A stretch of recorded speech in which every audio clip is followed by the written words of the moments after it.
उनके दर्शन करना चाहिए, उनके दर्शन तो करते नहीं है। तो अपने आप बेचारा असमर्थ हो रहा है, उसकी तारीख इतनी खराब हो रही है, जीवन के अंत में जीत कर रहा है। और तो वजह से तो वर्तमान में अपने दूर से भाग करके आ रहे हैं, तो समय खराब होता। आप रोज अखबार में पढ़ते जा करके तीर्थ यात्रा के लिए जाते रोजमर्रे रोजमर्रे, पर उनका विचारों का दोष नहीं है, उनमें विद्या है ही नहीं, वो जानते नहीं जीवन क्या है, हमें कैसे जीना चाहिए, हमें कहाँ जाना चाहिए, कहाँ नहीं जाना चाहिए। ये सौभाग्य हम सबको प्राप्त हुआ है और वो नक्शी दयानंद की कृपा।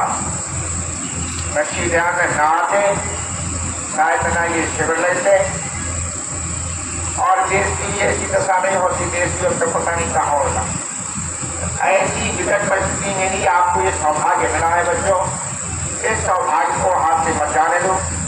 मैं यहाँ के जितने ही प्रबंध करने वाले लोग हैं उनका भी सौभाग्य धन्यवाद करता हूँ।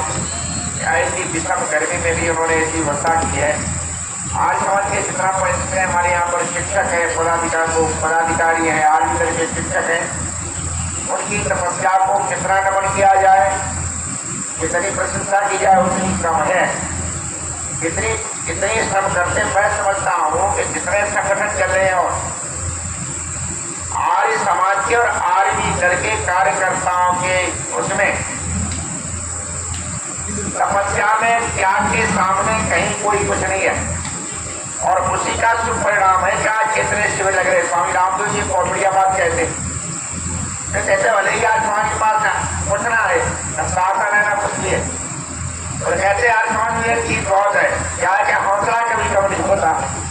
और आज समाज में हौसला बड़े से मिलेगा, तो वो हौसला हमने और हौसले हमसे काम करवा रहा। जिस हौसले से आप लगे हुए हैं उससे विशेषकर हम पंकज जी और उनकी पूरी टीम का, हम तो एकांत में कभी बैठ करके सोचते हैं कि परपिता परमात्मा ऐसे नौजवान अगर पैदा हो जाए तो देश की समाज की दशा सुधर जाए, और नहीं तो बहुत हालत खराब हो रही है। बहुत इनकी तपस्या को देखकर मैं देखता हूँ हरी जी है, पंकज जी जी करके रात से लग रहा और हम लगे रहे तो हमारी तो कोई बड़ी बात नहीं है, हमारे तो आगे पीछे कुछ है नहीं।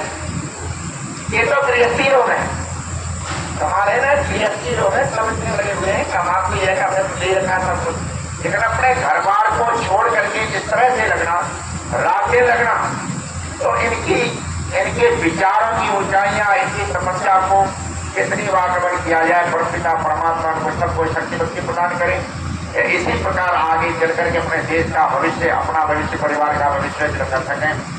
और प्रिय ब्रह्मचारियों और जो यहाँ आर्मी दल के जितने ही बच्चे आए हुए हैं उनसे हमारा ये कहना है कि संवेदनशील जरूर बनो, इनकी भावनाओं को समझो। आज हमारे देश की अवस्था ऐसी हो रही है तो आज जैसे आचार्य वेदना प्रकट करते थे, सवेरे अखबार उठाओ,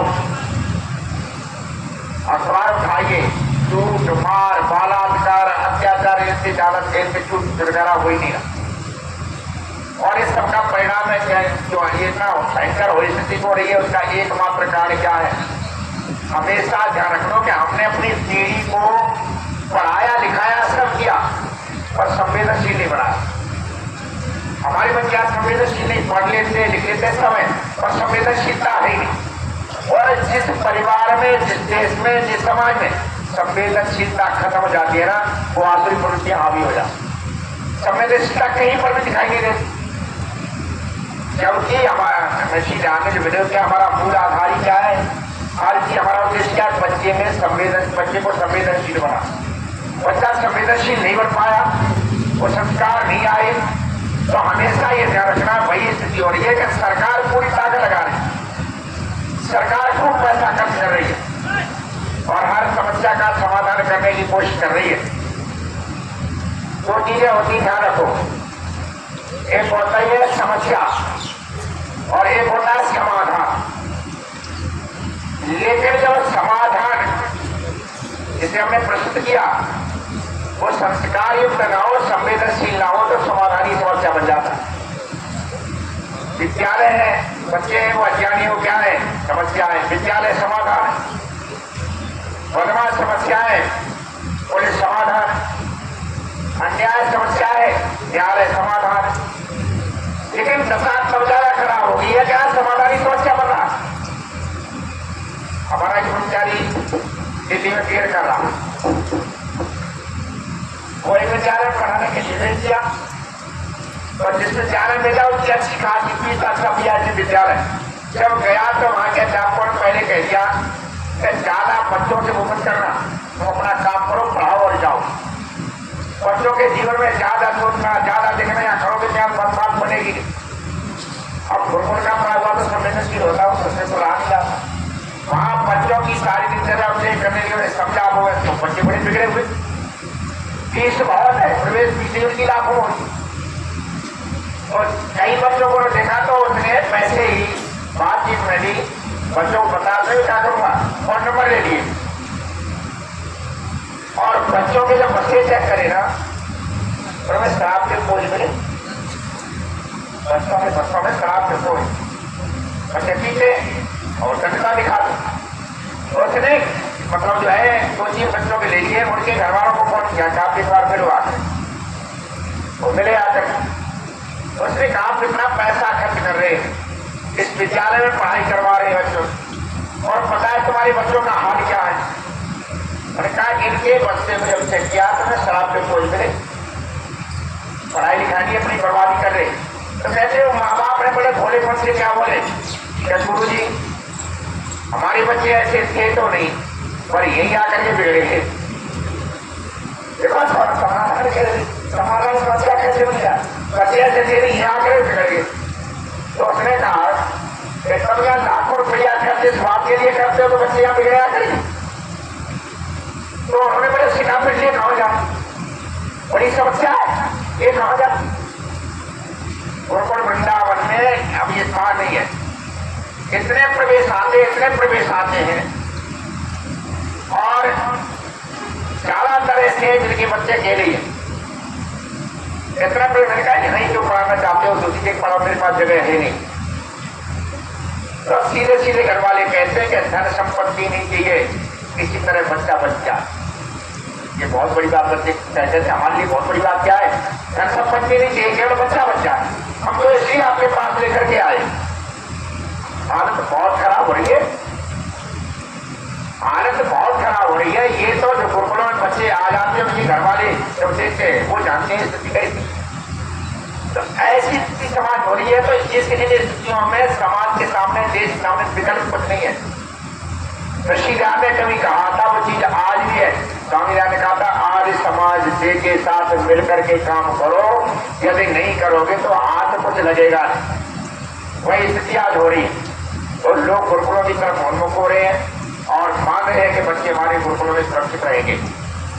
आप लोगों से भी ये कहना है, जितने भी यहाँ पर आए हैं बच्चे, उनसे हमारा यही कहना है कि बेटे ये ध्यान रखो, परमपिता परमात्मा ने बड़ी कृपा करी है, ईश्वर ने बड़ी कृपा करी है कि जो आपको ये जन्म मनुष्य जन्म दिया वो भी भारत में दिया और आप ऐसी जगह पर आ गए। बहुत बुरा हाल है, लोगों को मौका ही नहीं है। अभी रास्ते में वहां आ रहे थे, इतना भट्टा पड़ता है, मैंने देखा कड़ी गर्मी में वहां पर वो लगा हुआ है, उसकी पत्नी भी लगी हुई है, बच्चे भी छोटे छोटे लगे हुए, छोटे छोटे बच्चे फावड़ों से मिट्टी काट रहे और इतनी भयंकर हृदय। उनके लिए क्या है, उनके माँ बाप जानते नहीं संस्कार क्या, उनके माँ बाप जानते नहीं विद्या का भी कोई महत्व होता। सारा जीवन उनका लग जाता, सारा जीवन उन्होंने दिखाया हुआ सुंदर। कुछ और छूटे कुछ आगे भूति छाती पर कच्चे घर बने हुए हैं फूलों से, पशु बनकर नर पिस रहे वहां, नारियां जग रही हैं गुलाम। पैदा होना और मर जाना बस ये लोगों का एक, जहाँ से शाम तक गुजारी जमा दिला के संस्कार है नहीं, शराब ले आए, मुर्गा ले आए, काट लिया, खा लिया और क्या उनके जीवन में कुछ आए ही नहीं। क्या रखो इन चीजों से उनका हाल क्या है, उनके पास झोपड़ियां हैं, अकल नहीं विचार, झोपड़ियों में रह रहे हैं, कच्चे मकान बना करके देखो जाकर नौजीर के पास में, और स्वयं झोपड़ियों में रह करके कच्चे मकानों में रह करके मेहनत करके बिल्डिंग बनाते हैं इनके दूसरों के लिए। उनकी मेहनत से बिल्डिंग बने, बड़े बड़े महल कौन यही बनाते, बड़े बड़े महल बनाने वाले अपनी मूर्खता से झोपड़ियों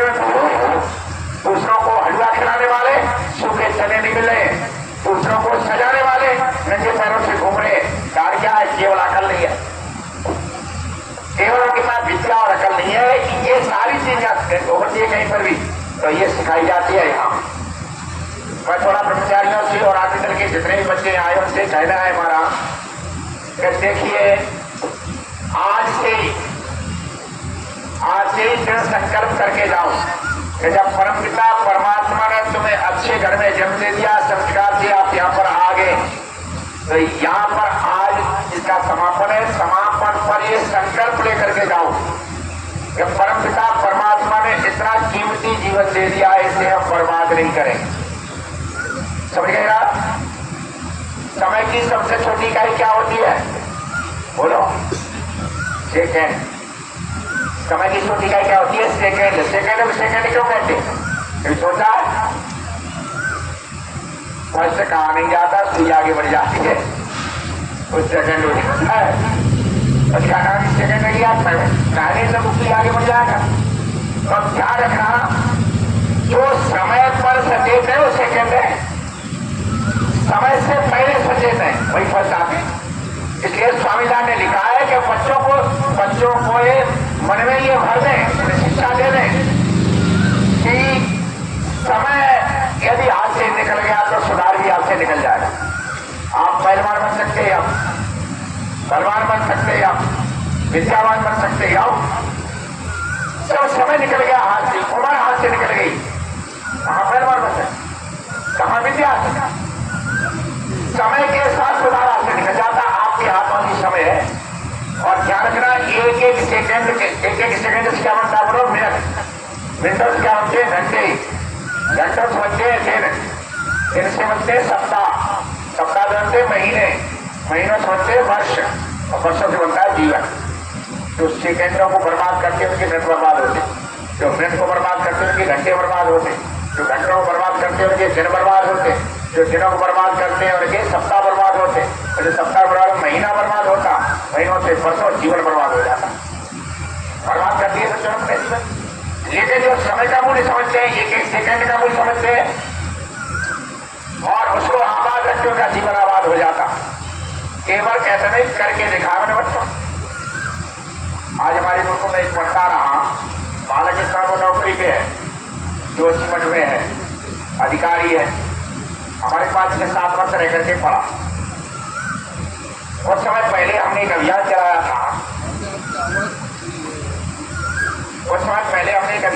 था, मथुरा में। ये पुलिस वाले तो लगे गए थे, लेकिन हमें भी कुछ करना चाहिए। तो हमने आसपास के जितने बदमाश थे, और जैसे आसपास का एक उपदेशक पकड़ लो, सारे पकड़ में आया, उसी तरह से एक बदमाश पकड़ लो और सबके संबंधों से होते सब पकड़ में आ जाए। तो हमने एक अभियान चलाया था कि बदमाशों को इकट्ठा करके इनको समझाओ और क्या क्या करो, समाज सेवों के द्वारा मिला। ये हमने चलाया अभियान का। उन्हीं दिनों मथुरा में भी एक था, ये जो बच्चा हमारे पास रहा है, उसका चाचा, मैंने उसको बुलाया, समझा बुला करके हथियार डरवाई।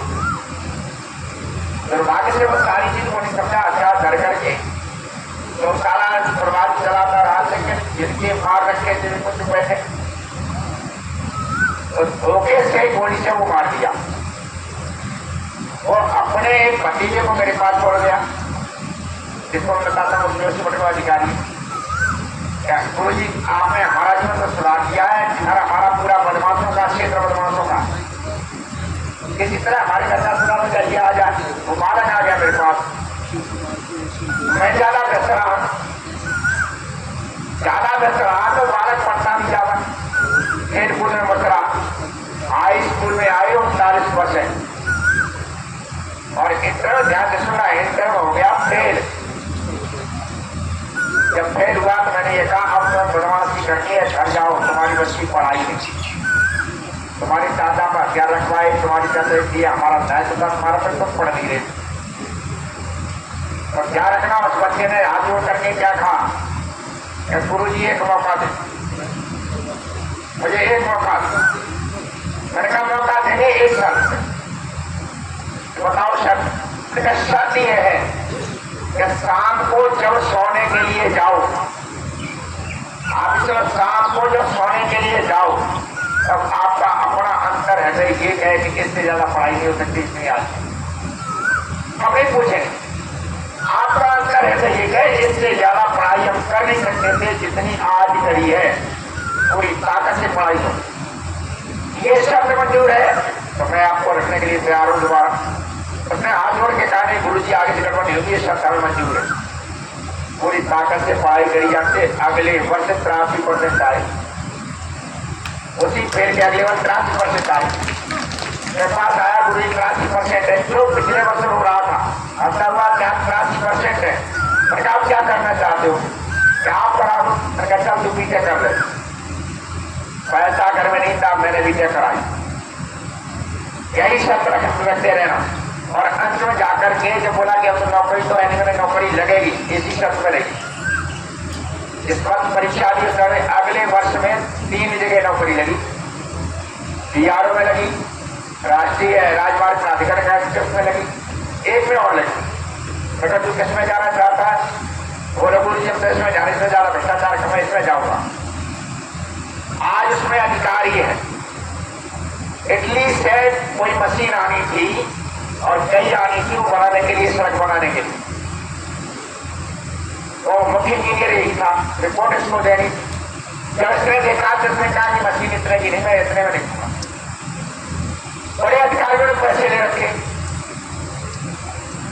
उन्होंने छोटे अधिकारियों से कह दो दस्तखत करते काम का लाइन बना देंगे, तेरी लाइन बना देंगे, दस्तखत करते क्या है।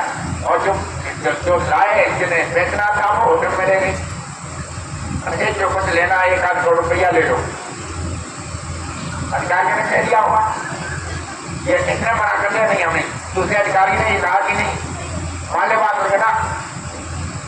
उसने कहा मैं एक तरीका बताता हूं, हमारे बड़े अधिकारियों ने तो कर दिया है, हमारा यहाँ से ट्रांसफर कर दो तो किसी दूसरे को ले आओ, उससे लगवा दो,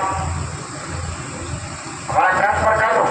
जब उसकी पैसे बहुत गरीब है, तब तो मैंने पढ़ाई है, तो बदमाशी उतारा चला गया। उसका एक अधिकारी समझाने के लिए उन्होंने कहा सुनो, मुझे आचार्य जी ने उस परिवार से निकाला है जो रायपुरों से खिला रहता, हमारी पर बंदूकें सनी रहती, तो रोज पीएससी पुलिस रहती, और फिर जनता से पैसा लेकर के मुझे पढ़ा करके यहाँ बड़ा यहाँ पर बड़ा किया है, देश का पैसा हमने खाया है। आचार्य जी ने देश का पैसा दिया, लीजिए पैसे के लोग मैं देश से गद्दारी नहीं कर सकता हूँ, मेरे मन का नहीं है, मैं नौकरी छोड़ने को तैयार हूँ। ये नहीं जाकर के ना अधिकारी बदला गया, अंत में जो उसने कहा था वही हुआ। कई मेरे मिल चुके उसको, उसके कई अधिकारी ग्रुपों में घूमने के लिए आए, भाई आचार्य जी का देखे जाकर के ऐसे बच्चे तैयार कहाँ होते। इसलिए ध्यान रखो बच्चों, आप लाख आप देशभक्त की बात करते हैं, आप समाज की की बात करते हैं, आप यदि अपने से प्रेम नहीं करते हो, आप अपना जीवन बनाने की सामर्थ्य नहीं रखते तो देशभक्ति किसी काम की नहीं। देशभक्ति वही कर सकता है जो अपने जीवन के मूल्य को समझता। आज भी घर में आकर के यही तो सिखाया जाता, अपने जीवन की कीमत को समझो। जिसने भी जीवन की कीमत समझनी है उसके देश और समाज के लिए आप वरदान हो जाओ। जिन्हें जीवन की कीमत पता नहीं है वो देश के लिए क्या, वो अपना जीवन भाग हो रहा, देखो ना आप समझाए करे, वो आत्महत्या करे, पढ़ने लिखने के बाद ही आत्महत्या करे। जिन्हें अपने जीवन की कीमत पता होती है वो देश और समाज के लिए वरदान है। ऐसी संवेदनशीलता आप में आ जाएगी तो आप अपने जीवन को बढ़ा जाए।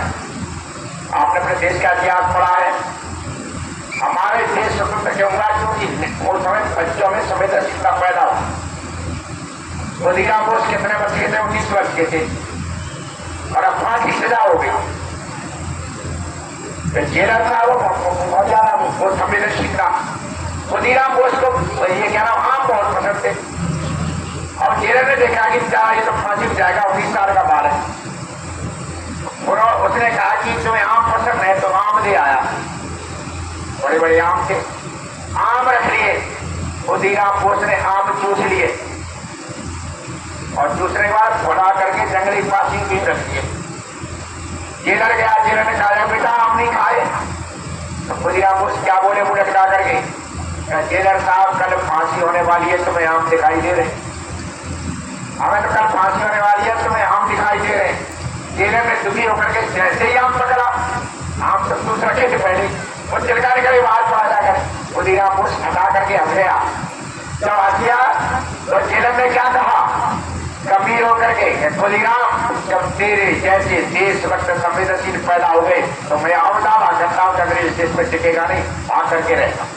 क्या जैसे तो हमेशा ने हमने यही तो बोला दिया ना, खुदीराम बोस ने अपना 19 वर्ष का जीवन देश के लिए दे दिया, सरदार भगत सिंह ने दे दिया, राम प्रसाद बिस्मिल ने 20-22 साल के बालकों ने जीवन दे दिए, लेकिन हम इतने संवेदन शून्य निकले। उन्होंने जीवन इसलिए नहीं दिया था शराबत दिए, विचार करेंगे, वासना के कीड़े पड़ करके फांसी लगा कर मरेंगे। उन्होंने इसलिए किया था जिससे हमारा देश उन्नत बने, संसार का प्रभु बने, यहाँ का रहने वाला हर एक बच्चा, हर एक नागरिक सुख और शांति से जीवन जीकर अपने उद्देश्य को पूरा करे। ऐसा नहीं था, इसलिए ध्यान रखो देश की हालत बहुत खराब है। जो शराबें पी रहे हैं वो शराबें नहीं पी रहे, कृतज्ञ है, वो खून पी रहे क्रांतिकारियों का। जो बीड़ी पी रहे हैं वो कृतज्ञ है, वो बीड़ी नहीं पी रहे हैं वो क्रांतिकारी की लाश को करे। जान ये खुशी आ जाएगी आकर के आप में, यदि उनकी संवेदनशीलता है, आपको ध्यान रहेगा खुदीराम बोस का, आपको ध्यान रहेगा बिस्मिल का, तो मैं दावा करता हूँ आप कभी को कर्मों में जाएंगे। वो संवेदनशीलता जब तक आपके घर में, परिवार में, समाज में आपको जब तक पता नहीं तब तक आप नियम में से सदाचार में नहीं रह सकते। उस उद्देश्य के लिए यहाँ बच्चे तैयार किए जाते हैं। आप महान उद्देश्य को, जब तक महान उद्देश्य नहीं बनता, ये ध्यान रखना, समाज के वातावरण में समय तरंगे काम करती, जैसे मोबाइल है, मोबाइल की तरंगे काम कर रही, गाड़ी से आते हैं पैसे कट जाते, मोबाइल में पैसे आ जाते, मोबाइल से पैसे तरंगे काम करती, जैसे भौतिक तरंगे काम करती है ऐसी अध्यात्मिक तरंगे काम करती।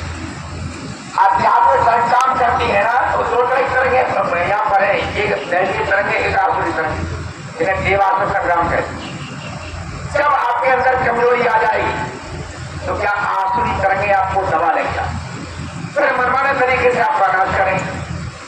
ऐसा एक मैं कह रहा हूँ, छोटा बच्चा पढ़ रहा, वो कभी प्रवचन सुन गया, एक राजी में आचार्य स्मरण हो गया और मैं लेटा हुआ कमरे, तो मुझे लगा कोई मेरे से ये कह रहा है, कहते ने इतना पैसा खर्च कर दिया तो स्मरण हो गया, अब तेरा जीवन में कुछ नहीं है, और तू करेगा क्या?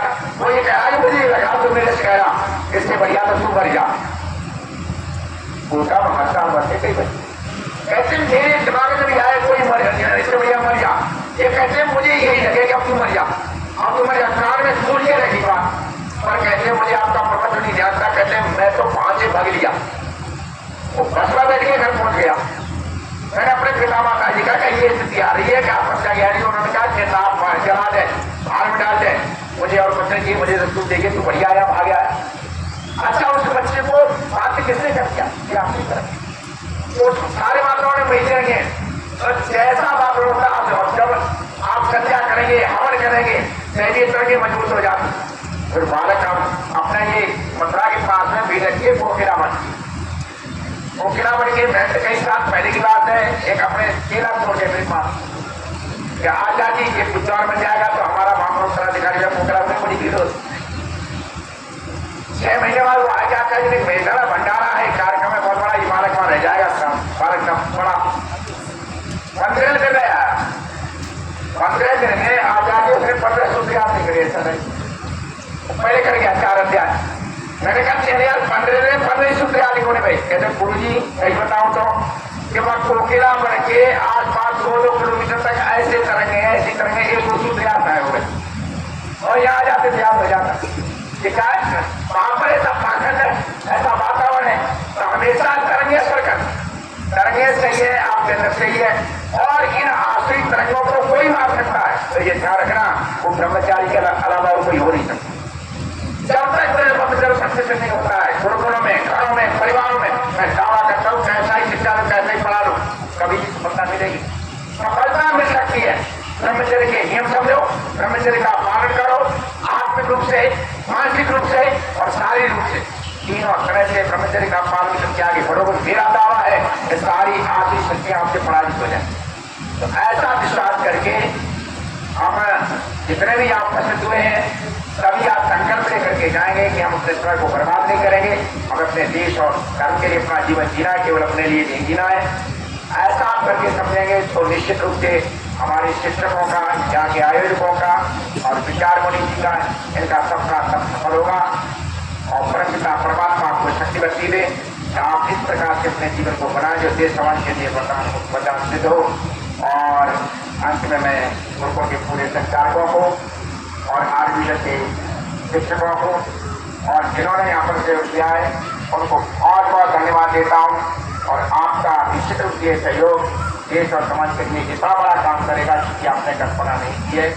ऐसा ही सहयोग जिससे आप करते रहेंगे तो मुझे विश्वास है कि हमारे पंकज और उनकी टीम निश्चित रूप से इस कार्यक्रम को इतने बड़े स्तर पर बढ़ाएगी। सारा प्रदेश ही उन्होंने रामदास जी ने लिखा है कि उत्तर भारत को एक समय आर्य समाज के दीवाने प्रचारकों ने अपने सिद्धांत के सिद्धांत मान दिया तो फिर पड़ जाएगा, फिर वातावरण बढ़िया बनेगा। तो जैसा हमारा पूर्व में था वैसा ही फिर विश्व गुरु भारत बन करके तैयार होगा। आप सबके कल्याण का मार्ग प्रशस्त होगा। बहुत बहुत शुभकामनाएं। धन्यवाद।